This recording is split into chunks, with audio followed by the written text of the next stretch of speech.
दर्शकों, आप सब लोग कैसे हैं? मैं यही ध्यान और भावना करता हूं कि आप सब लोग कुशल मंगल से होंगे, प्रसन्नचित होंगे, खुश होंगे, मग्न होंगे, मस्त होंगे, दुरुस्त होंगे, चुस्त होंगे। जैसा कि मैं हर रोज कहता हूं, फॉलो सब्सक्राइब करो न करो ये तो आपकी मर्जी है, पर ध्यान लगाकर, चित्त लगाकर, मन लगाकर, दिमाग लगाकर, माइंड लगाकर सुनते रहो, बस यही हमारी अर्जी है, बस यही हमारी अर्जी है, बस यही हमारी अर्जी है। जैसा कि मित्रों, हम लोगों की दंपति की गाथाओं का पाठ चल रहा है, तो आज की दंपति की गाथा है 392 और ब्राह्मण वर्ग की है 10वीं। दंपति गाथा है 392 और ब्राह्मण वर्ग की है 10th। तो इस गाथा को तथागत सम्यक संबुद्ध ने किस उद्देश्य पर, किस कारण, किसको लक्ष्य बनाकर, किस जगह पर, किस स्थान पर उपदेशित किया, चलते हैं उस जगह की तरफ, उस स्थान की तरफ, उस कथा की तरफ, उस प्रथा की तरफ। एवं मे सुतंग एकंग समयं भगवा सावत्यंग विहरति चेत बने अनाथ पिंडिक आरामे। ऐसा मैंने सुना, एक समय तथागत सम्यक संबुद्ध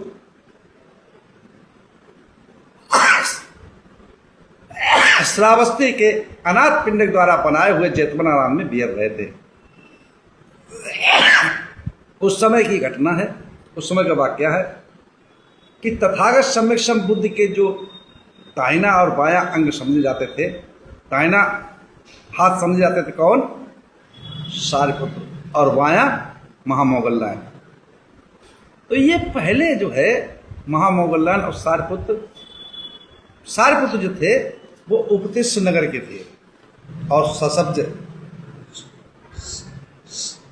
सुशील, शीलवान, सदाचारी परिवार था। और जो महामोगल्लायन थे उनका गांव का नाम था कोलित, वो भी शीलवान, सदाचारीवान परिवार में जन्मे थे। उनकी माँ का नाम था मोगली, इसलिए उनका नाम मोगल्लायन पड़ा। और सारिपुत्री की माँ का नाम था सारी, तो इसलिए उनका नाम पड़ा सारिपुत्र। इन दोनों ने संन्यास लिया था, ब्रह्मचर्य लिया था, वैराग्य लिया था। और जो संजय प्रव्राजक था उसके पास इन्होंने गुरु बना करके और उससे शिक्षा सीख ली, लेकिन उसने कभी दुख के मुक्ति का मार्ग नहीं बता पाया। तो दोनों ये बहुत बड़ा परम मित्र थे, सारिपुत्र और मोगल्लायन। आपस में सलाह करते हैं कि कहीं से भी अगर किसी को भी, हमें या तुम्हें, जो मुक्ति का, सुख का, मोक्ष का, कल्याण का मार्ग उपदेशक कोई मिले, वो एक दूसरे को अवश्य बताएगा। हमें मिले तो हम आपको बताएंगे, आप मिले तो हमें बताना। ये उनकी मंत्रणा होती है।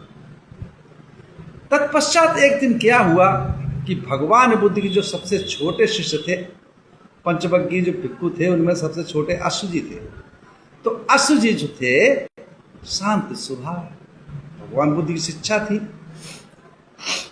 चारिका करने के लिए जा रहे हैं, पात्र हाथ में, चार कदम से आगे ज्यादा नजर नहीं, चेहरे पर मुस्कुराहट, इतना मलुक चेहरा, सुंदर चेहरा, चमक दमक आ रही जो लोग देख करके प्रवाहित हो जाए, ना चंचलता।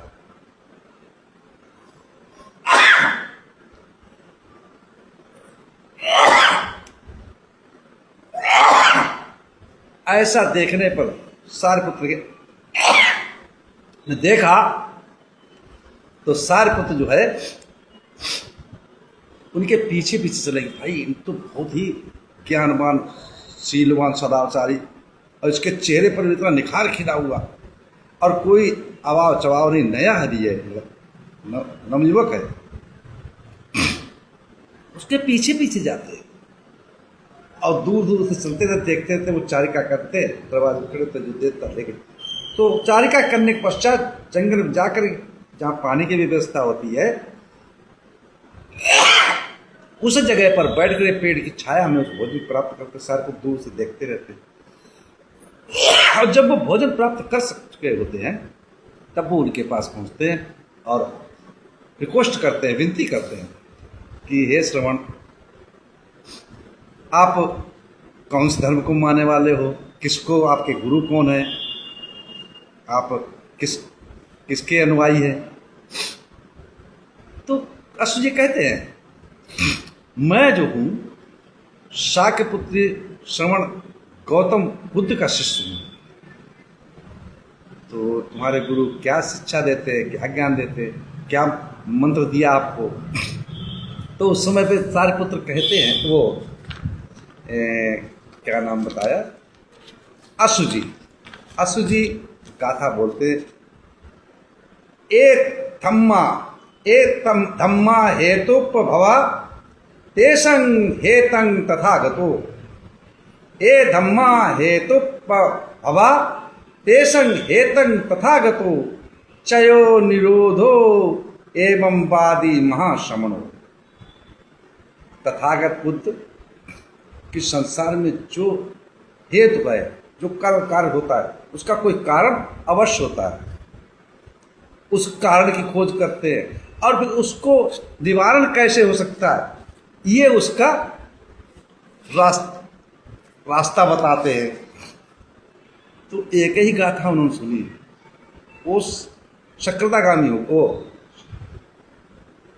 श्रोतापत्तिगामी हो गए, स्रोत में पड़ गए, प्रसन्न हो गए। भाई और बताओ कि देखो भाई मैं इतना ही जानता हूँ, मैं अभी नया भिक्खु बना हूँ, और अगर ज़्यादा जानना है तो हमारे श्रवण गौतम के पास, आप बुद्ध के पास चलिए, वो सुनाएंगे, बताएंगे आपको। तो इस प्रकार से वो एक दूसरे सारिपुत्र मोगलान के जो है भगवान बुद्ध के शिष्य हुए थे। 500 परिवार और थे, वो भी शिष्य हो गए थे। चलो इस कथा को अमर जी बड़ी हो जाएगी कहानी वीडियो, तो मैं इसको लेता हूँ सारांश को। तो वही सारिपुत्र जो थे, तो वो उन अश्व जी का इतना सम्मान करते थे, इतना आदर करते थे, इतना मान देते थे कि उसकी कोई सीमा नहीं थी। अर्हत हो जाने के पश्चात भी अब वो जेत बनाव राम में रह रहे थे, जिधर भी अपने प्रज्ञा चक्षु से देखते कि अश्व जी कहाँ पे है, कौन सी दिशा में है, तो वो उनको देख करके उसी दिशा में सर करके पहले प्रणाम करते थे 3 बार, और उसके बाद उसी तरफ सर करके और फिर सोते थे।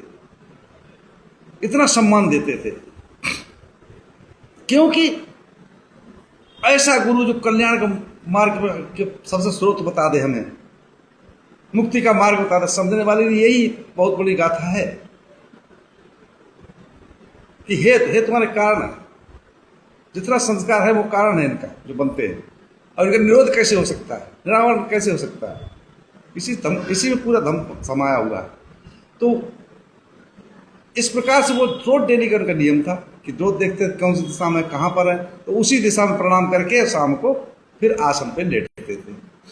ये क्रिया भिक्खु संघ ने देखा, तो भिक्खुओं ने जब देखा तो कहीं भाई भगवान बुद्ध से कहा जाकर कि हमारे साथ सारिपुत्र के अभी भी आडंबरवाद नहीं निकले हैं, क्योंकि ये दिशाओं को पूजा नमन करके प्रणाम करके तब तो सोते।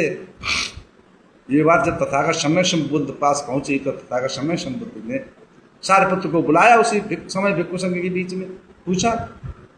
तो सारिपुत्र मुस्कुरा कर बोले, तथागत गुरुदेव शास्ता अरत, आप तो सब जानकार, मैं क्या बताऊं, मैं किसी दिशाओं को नमस्कार नहीं करता हूं। आप तो जानते हैं मैं अपने गुरु को जिस दिशा में होते हैं उस दिशा में उनको प्रणाम करके तब आसन लगाता हूँ। तो उसी समय पर तथागत सम्यक संबुद्ध ने इस गाथा को उपदेशित किया। क्या है गाथा? यम्हा धम्मं विजानेय, यम्हा धम्मं विजानेय सम्मा संबुद्ध देशितं सक्कच्चं तं नमस्येय अग्निहुतं व ब्राह्मणो।